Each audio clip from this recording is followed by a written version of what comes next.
Hello प्यारे बच्चों। तो आज से शुरू करते हैं एकेडमिक क्लासेस। आपको यहाँ पे 9वीं और 10वीं की क्लासेस मिलेगी। तो शुरुआत मैं करता हूँ पहली क्लास से, जिसका नाम है नंबर सिस्टम। और ये आप दोनों क्लास के लिए बहुत इम्पोर्टेंट है। एक तो आप अगर 9वीं क्लास में हैं तो भी ये आपके लिए बहुत इम्पोर्टेंट है, और अगर आप 10वीं क्लास में हैं तो भी ये आपके लिए बहुत बहुत ज़्यादा इम्पोर्टेंट है, क्योंकि ये दोनों एक तरह से सेम चैप्टर है आपकी क्लास 9th में भी और 10वीं में भी, है ना। तो यार देखो, पढ़ाने का सोर्स क्या है। जैसे कि मैंने अभी कुछ वीडियोस में देखा कि कुछ टीचर्स ऐसे हैं जो, है ना, एक पॉइंट पकड़ लेते हैं और चीज़ों को करवा के उसे भी ख़त्म करवा देते हैं, है ना। मतलब ये है कि वो आपसे रट्टा मरवाना चाहते हैं कि आप रट्टा मार लो और इसी बिहाफ पे चीज़ों को ख़त्म करो, है ना। एक एक्सरसाइज करते हो, 2 एक्सरसाइज करते हो, 3 करते हो, चैप्टर ख़त्म। भले ही आपके बारे में, भले ही आपको चैप्टर के बारे में नॉलेज नहीं हो पाती, है ना। तो देखो भाई, मैं पढ़ाता हूँ आपको, अगर आपको अच्छा लगे तो प्लीज़ लाइक, सब्सक्राइब और कमेंट जरूर करें, है ना, ताकि आपके लिए फ्री क्लासेस वो यहाँ पे मैं आपको प्रोवाइड करा सकूँ, है ना। तो चलो भाई, जो पहला क्लास है आपका, जो पहला चैप्टर है वो है नंबर सिस्टम का, है ना। नंबर सिस्टम का मतलब होता है भाई संख्या पद्धति, है ना। तो सिस्टम मीन्स होता है कि हम नंबर को कैसे अरेंज कर सकते हैं या कैसे रिप्रेजेंट कर सकते हैं, है ना। मीन्स नंबर के बारे में सारी चीज़ें, जो सारी एक्टिविटीज़ होती हैं वो हम सिस्टम में करते हैं। तो भाई सिस्टम की बात तो हम बाद में करेंगे, सबसे पहले नंबर की बात कर रहे हैं, है ना। तो भाई देखो, 2 चीज़ें होती हैं, एक होती है डिजिट, क्लियर, और एक होता है नंबर। अब डिजिट क्या होती है और नंबर क्या होता है, दोनों में आपको एक बेसिक सा अंतर है जो समझना है ना। अगर मैं आपसे कह दूं कि बताओ भाई ये कितने नंबर, तो आप बोलोगे सर ये तो 1 नंबर, है ना।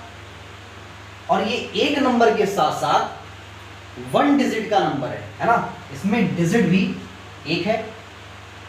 अगर मैं आपको कह दूं भाई ये बताओ, चलो ये क्या चीज है, तो आप बोलोगे कि सर ये एक ही नंबर है ना, लेकिन इसमें 1 2 3 डिजिट है ना।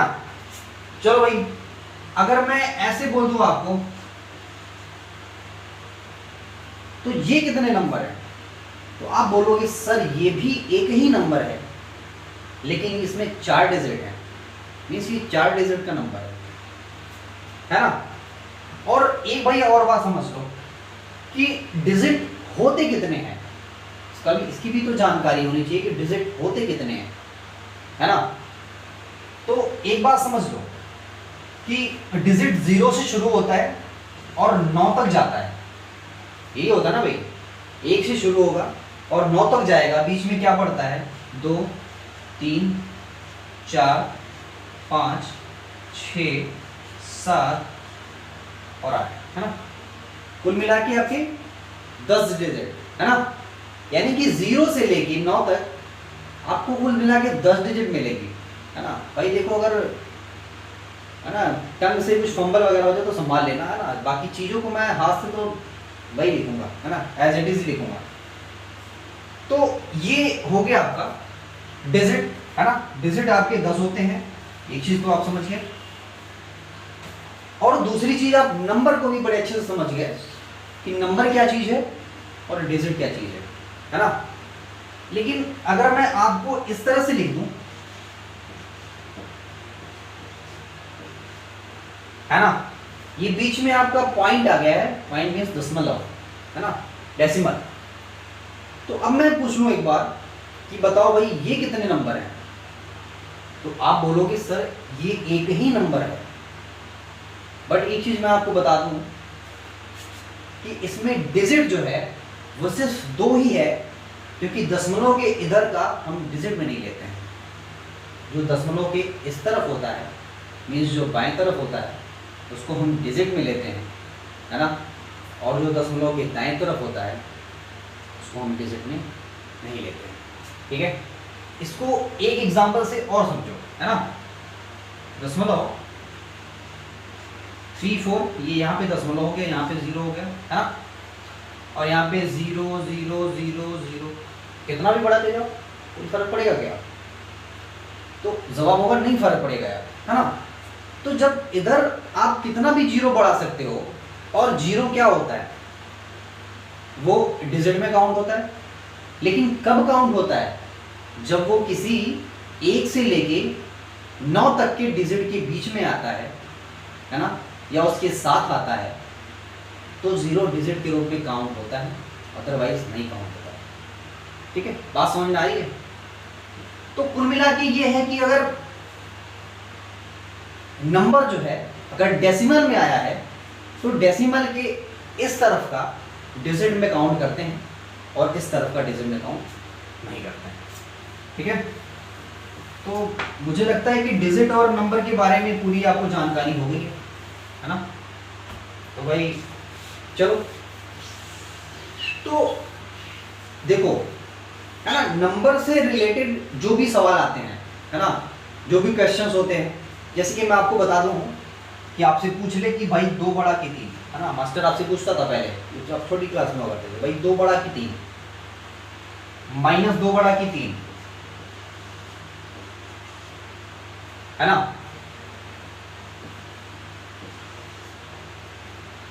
माइनस 3 बड़ा की -4, है ना, -8 बड़ा की 0। ये ना, ये आपको जो ये सारी बेसिक चीजें हैं ना, इन सब का जवाब जो मिलेगा वो आपको नंबर लाइन पे मिलेगा, है ना। और हमारा नेक्स्ट टॉपिक ये है नंबर लाइन। आपसे मैं पूछ लूं कि 2 बड़ा की 3, तो आप बोलोगे सर 3 बड़ा।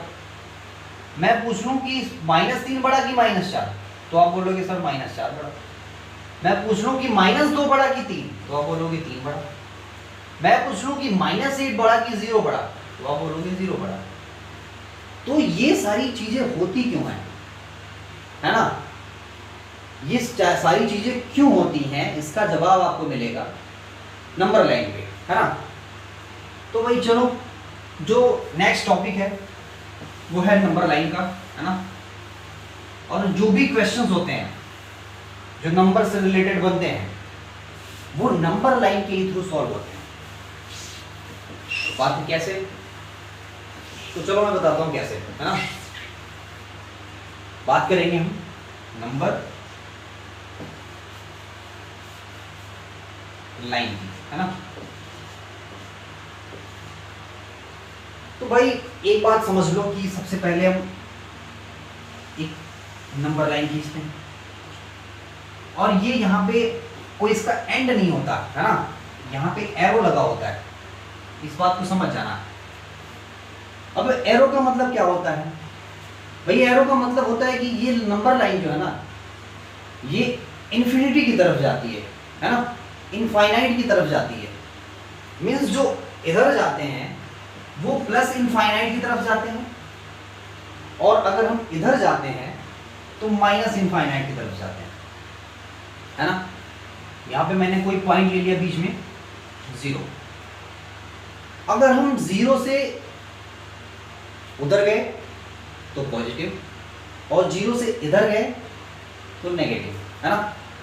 इधर गए तो +1 यूनिट, है ना, इधर गए तो +2 यूनिट, उतना ही और गए तो +3 यूनिट, है ना, उतना ही और गए तो +4 यूनिट, ऐसे करके ये प्लस इन्फिनिटी की तरफ जाता है। सेम इधर भी वही चीज, -1 यूनिट, इधर जाओगे तो -1, -2, -3, है ना, ऐसे -4, -5, माइनस इन्फिनिटी। है ना। तो देखो भाई, जो मैंने बेसिक सा सवाल पूछा था कि -2 बड़ा या -3, तो जवाब आपने क्या दिया था कि -2, है ना। तो एक बात मैं आपको बता दूं, बहुत धांसू कॉन्सेप्ट, कि अगर जो नंबर लाइन में इस तरफ है, जो इस तरफ है वो बड़ा और जो इस तरफ है वो छोटा, मतलब कि जो इधर जाता है वो बड़ा और जो इधर आएगा वो छोटा, है ना। -3 कहां पे है भाई, ये रहा -3। -2 कहां पे है, ये रहा -2। -3 से इधर जाना है ना, जो 2 है, -2 है वो इधर है और -3 इधर है, तो इधर वाला छोटा और इधर वाला बड़ा। बात समझ में आई? चलो, नहीं आई तो एक और चीज से देखते हैं। 0 और -8 की बात कर रहे थे, है ना। अब एक चीज बता दो, -8 किधर आने वाला है ना। कोर्स इधर आएगा माइनस, है ना। -1, -2, -3, -4, -5, -8, है ना। तो मैंने क्या बताया कि जो नंबर इधर होगा वो छोटा होता है और जो नंबर इधर होता है वो बड़ा होता है। तो भाई -8 इधर पड़ेगा, 0 इधर पड़ रहा है, 0 इस तरफ है, तो 0 आपका हो गया बड़ा और -8 हो गया आपका छोटा, है ना। तो ये सारी बेसिक सी चीजें हैं जो आपको नंबर लाइन से बहुत अच्छी तरह समझ में आती हैं।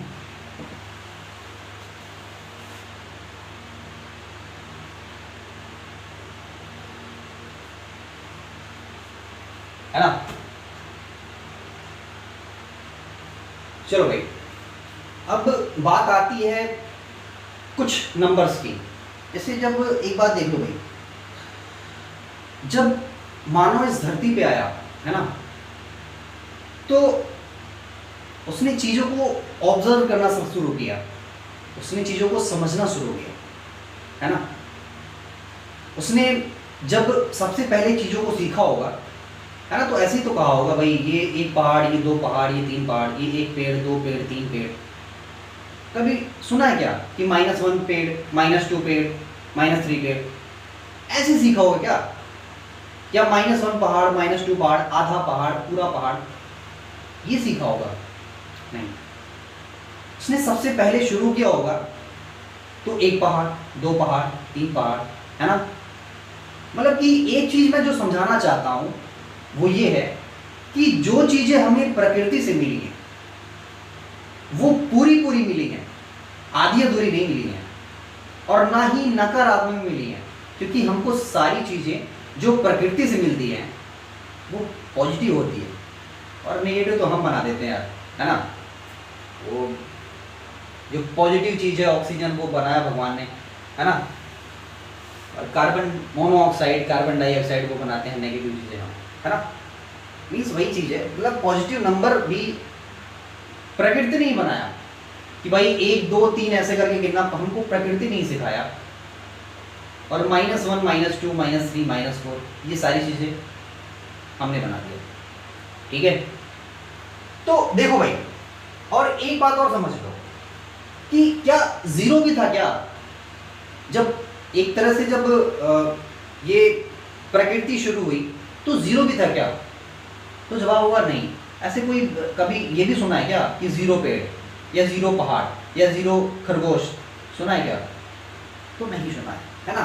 तो चीजें एक से ही शुरू हुई और चली गई भाई इनफाइनाइट तक, है ना। तो जो चीजें, जो नंबर हमें प्रकृति से मिला उसे हमने कहा नेचुरल नंबर, है ना। और इसको हमने रिप्रेजेंट किया m से। बात आ रही समझ में?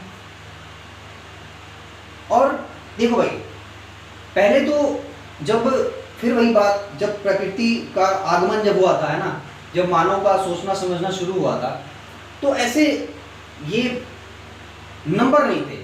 वो चीजों को पहले शब्दों में समझना सीखा था कि भाई ये 1 है ना, ये 2 है, ये 3 है ना, ये 3 है, इस तरह से। तो ऑफ कोर्स है भाई, अगर 10 लिखना हुआ तो हम 10 ही लिखते रहे होंगे, है ना। अब हमको नंबर का जब ज्ञान नहीं था तो हम 0 थोड़ी लिखेंगे, है ना।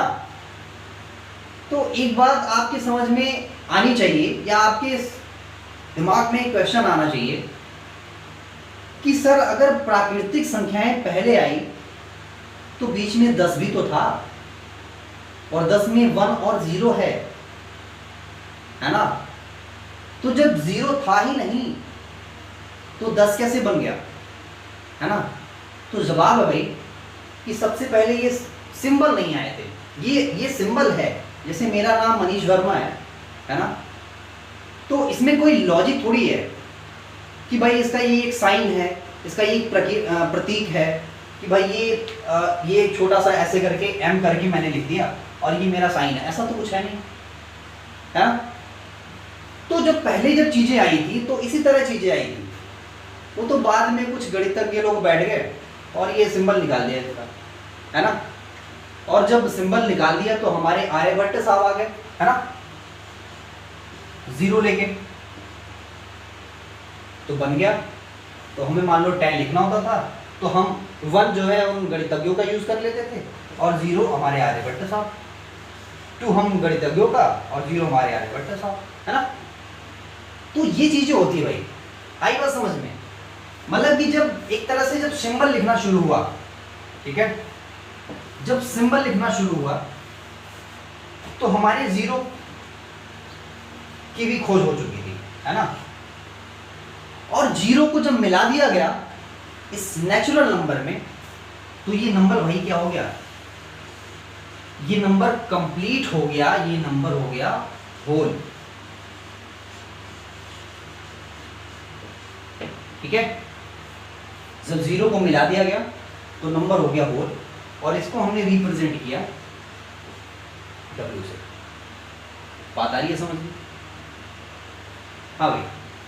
और जब हमने इन माइनस को भी एक साथ ले लिया, है ना, 0 से लेके इधर का भी जब एक साथ ले लिया तो ये पूरा नंबर हो गया आपका इंटीजर, है ना। और इंटीजर को हम Z से डिनोट कर रहे हैं। आई बात समझ में? अब देखो यार, एक एनसीईआरटी की बुक्स में एक छोटा छोटा क्वेश्चन होता है, बड़ा इंटरेस्टिंग क्वेश्चन होता है। और क्वेश्चन क्या है कि every number, every whole number, है ना। मैं क्वेश्चन लिख देता हूं, है ना। क्वेश्चन ऐसे पूछता है, ये आपके एनसीईआरटी की बुक्स में है भी, कि एवरी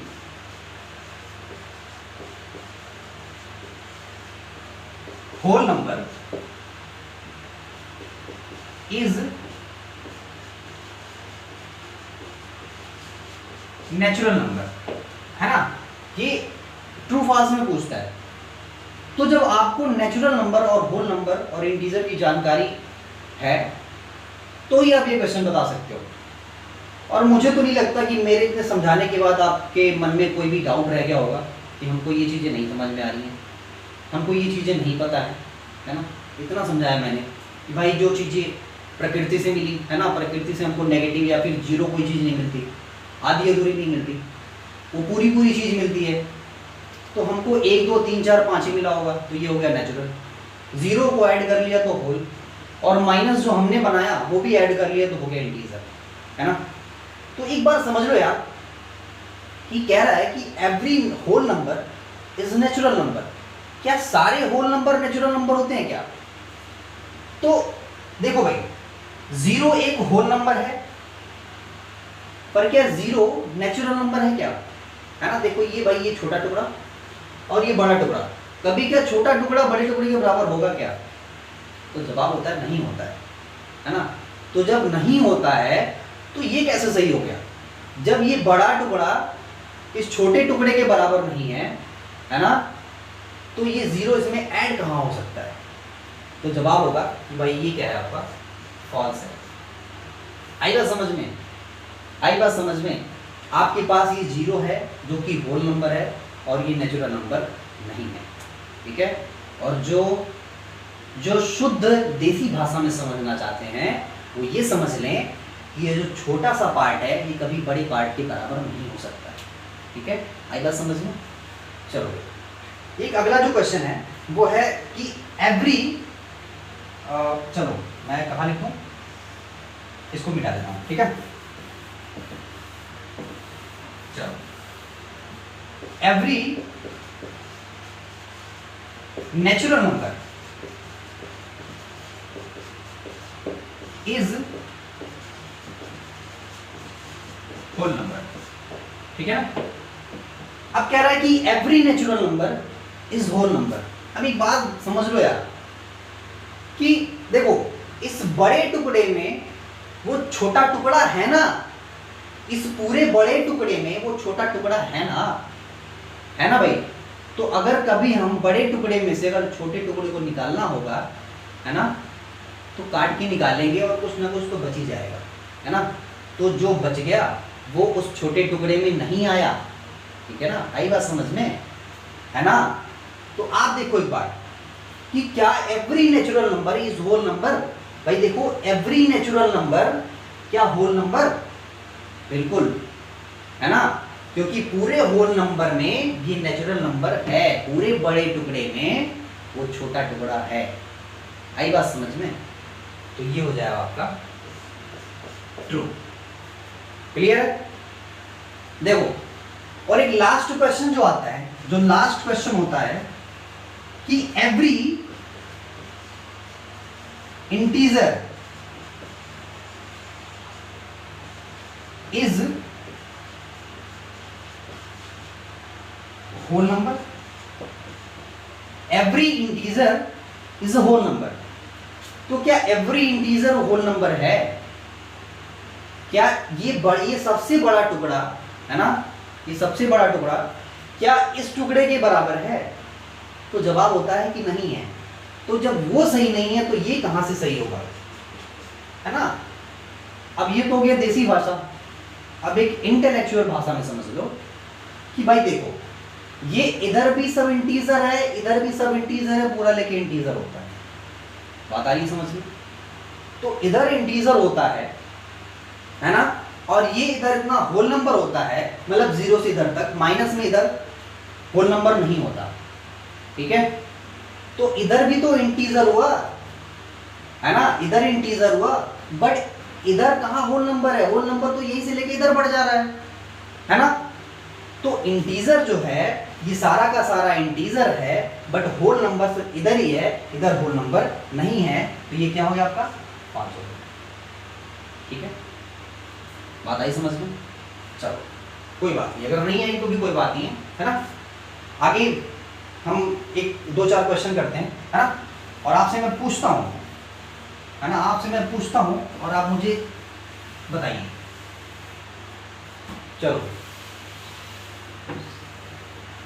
बताइए, इसको निकाल देते हैं, इधर ही पूछते हैं।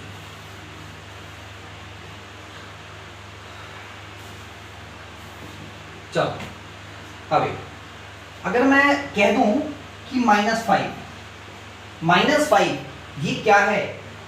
ये इंटीजर है कि होल नंबर है या नेचुरल नंबर है? अगर मैं कह दूं कि ये इंटीजर है, मींस ये जड़ है ना, ये इंटीजर है, ये होल नंबर है, ये नेचुरल नंबर है। तो नेचुरल नंबर आपको पता है कि इधर जितना भी होता है वो पॉजिटिव, वो नेचुरल होता है, और 0 इसमें ऐड कर देते हैं तो होल नंबर होता है। तो ये दोनों तो होगा नहीं, है ना।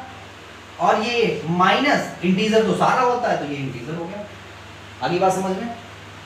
अगर मैं आपसे कह दूं, है ना भाई, अगर मैं आपसे कह दूं, क्या कह दूं कि 0 है ना, 0 ये इंटीजर है कि होल नंबर है कि नेचुरल नंबर है? तो भाई इंटीजर तो सारा होता है, तो इंटीजर तो है, बिल्कुल है।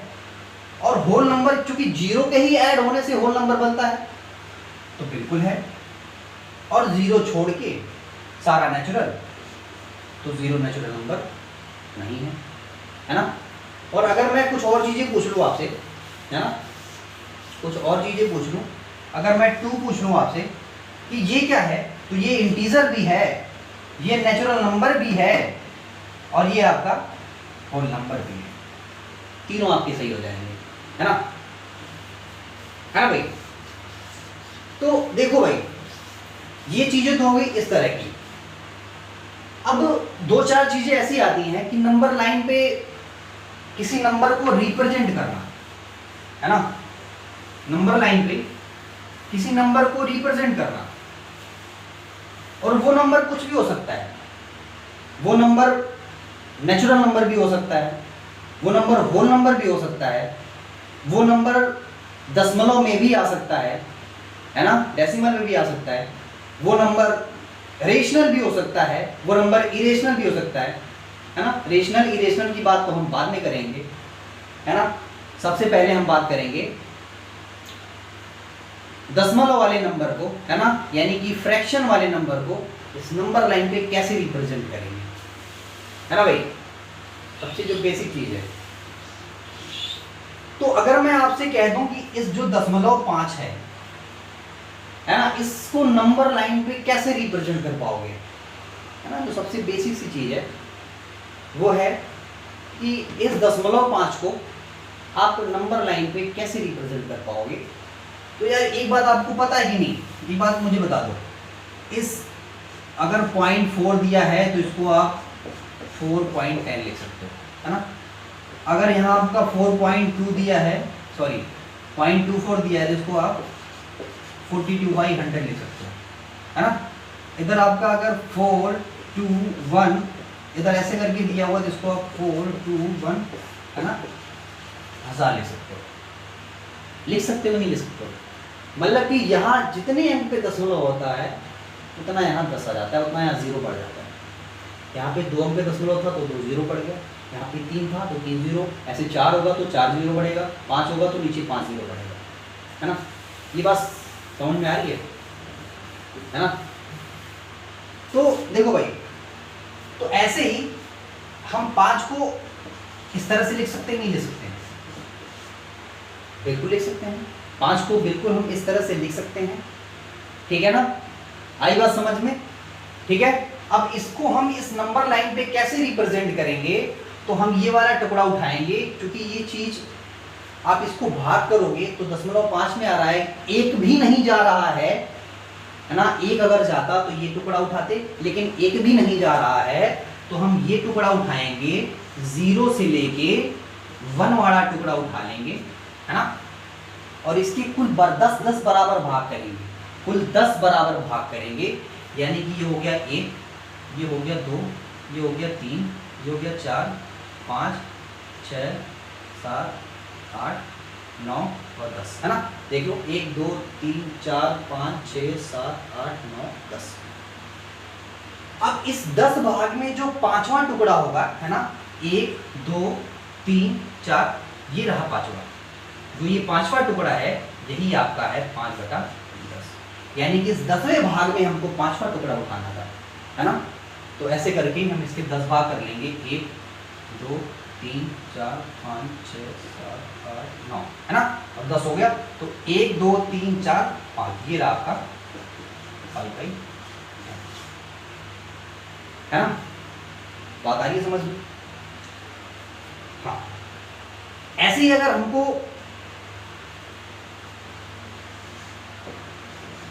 0.7 को रिप्रेजेंट करना है तो क्या करेंगे, फिर वही काम, इसको हम इस तरह से लिख सकते हैं, है ना। अब यहां से ऐसे हम टुकड़ा उठाएंगे, है ना, 0 से 1, इसके हम 10 टुकड़े करेंगे, 1 2 3 4 5 6 7 8 9, है ना। और 5वां सॉरी, और ये 7वां टुकड़ा रखेंगे अपनी बार, यानी कि 1 2 3 4 5 6, और ये रहा 7वां टुकड़ा, तो हो गया 7/10, है ना। तो ये चीज है ना। और एक बात और मैं आपको बता दूं कि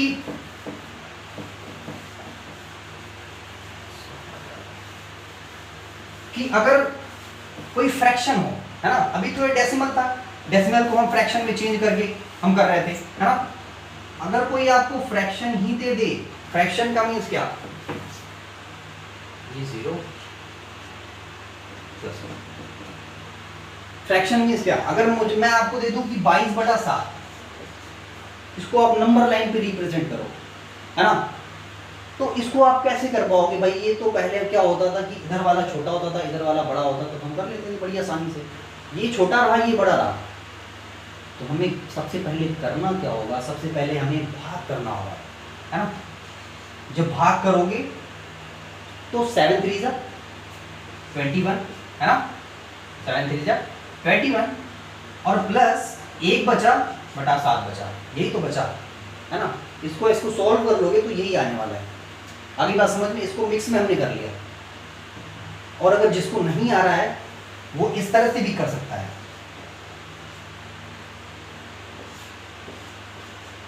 7 3 जा 21, यहाँ 1 बच गया, तो ये 1 होता है, ये ऊपर होता है, जिससे डिवाइड करते हैं वो तो नीचे ही होता है ना।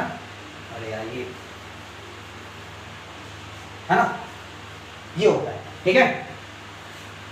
तो हमको जो 3 है ना, ये तो पूरा का पूरा मिला हुआ है, तो हम पूरा का पूरा चले गए, यानी 1 2 3, यहां तक तो हम आ गए, है ना। ये 3 तो आपको पूरा रिप्रेजेंट करना है, तो 3 तक हम आ गए। 1/7 को करना है, तो इस 3 से लेकर इस 4 के 7 भाग करेंगे, यानी कि 1 2 3 4 5 6, और वो 7 हो गया ना, 1 2 3 4 5 6 7, है ना, 1 2 3 4 5 6 7, ठीक है।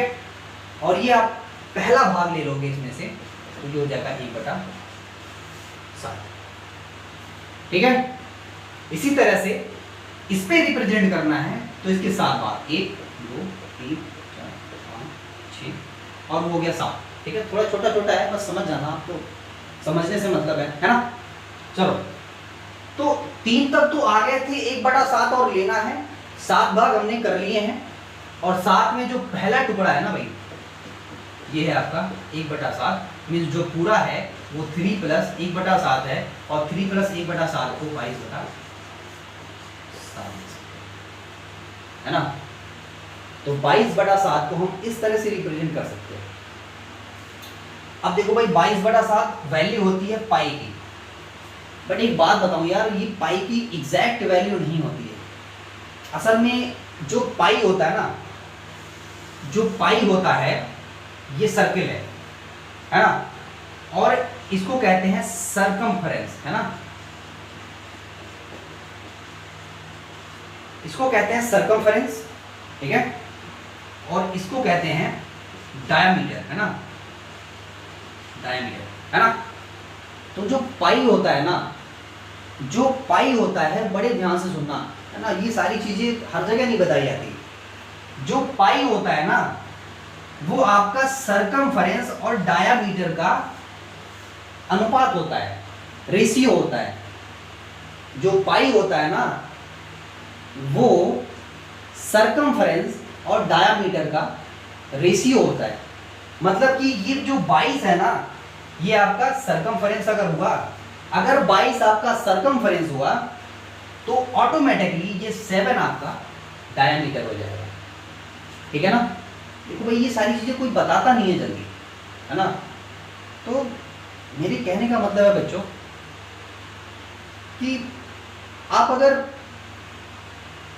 आगे चल के अगर IAS वगैरह बनना चाहते हो, या फिर सब इंस्पेक्टर बनना चाहते हो, या फिर अगर कांस्टेबल ही बनना चाहते हो, रेलवे ज्वाइन करना चाहते हो, है ना, या यूपी गवर्नमेंट की कोई सर्विसेज ज्वाइन करना चाहते हो, तो आपको आगे जाके कोचिंग लेनी पड़ती है। भले ही आप अगर एकेडमिक में बहुत अच्छा कर रहे होते हैं, एकेडमिक में आपका कोई क्वेश्चन नहीं फंसता है, एकेडमिक में आप एक्सरसाइज के सारे सवाल हल कर जाते हो, एग्ज़ाम में भी अच्छा कर जाते हो, बट जब आपको प्रिपरेशन की बारी आती है, जब आपको आपके रियल कैरियर की बारी आती है, तो आपको कोचिंग लेनी पड़ती है। ऐसा क्यों होता है? ऐसा इसलिए होता है कि आप चीज़ों को सिर्फ रट्टा मार के चल रहे होते हो। जो आपका टीचर है ना, वो आपको सिर्फ एक्सरसाइज कराने से मतलब रखता है, वो आपको चीज़ों को समझाना नहीं है। उसका उद्देश्य ये होता है कि वो सिर्फ एक्सरसाइज करवा दे, अपने कोर्स कंप्लीट करवा दे।